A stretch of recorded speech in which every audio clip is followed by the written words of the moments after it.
Alright, nak cari nilai S, tengok info yang dia bagi pada soalan. Jumlah jarak ialah 550 kilometer. So, bagi graf laju masa, nak cari jarak sama dengan cari luas. Okay? So, kalau cari luas tu maksudnya kita cari jarak. Dan dari masa kosong hingga S jam ni, dia bagi tahu kita jarak dia 550 kilometer. Kilometer cikgu terlupa letak K kat situ. Alright.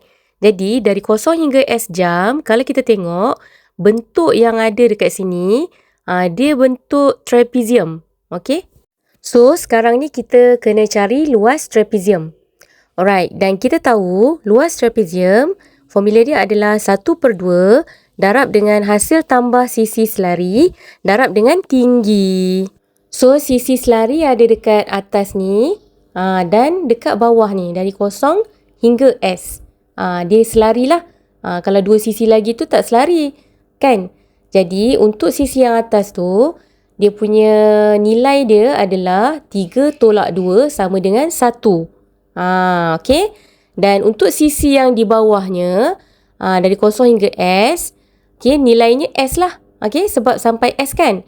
Jadi, nilai dia S. So, hasil tambah sisi selari adalah 1 dengan S ni. Jadi, kita pun tulis 1/2 darab dalam kurungan S tambah 1 ataupun 1 tambah S. Boleh je. Darab dengan tinggi. Untuk tinggi, kita ambil tinggi. Jangan ambil yang garisan serong ni. Ambil yang tinggi ni, yang tegak macam ni. Itulah dia punya ketinggian dia, iaitu 110. So, kita darab dengan 110. Kan jarak dia kan, dia dah bagi tahu jarak tu adalah 550 kan. Jadi, luas trapezium ni kita terus samakan dia dengan 550. Macam tu. Step seterusnya, kita darabkan 1/2 dengan 110 ni.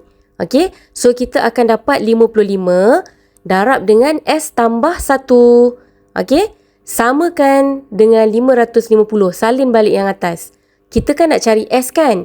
Jadi, S tu terikat dengan tambah 1. So, sekarang kita pindahkan 55 ke sebelah kanan. So, bila pindah, duduk sebelah, bila pindah dia akan duduk di bawah 550.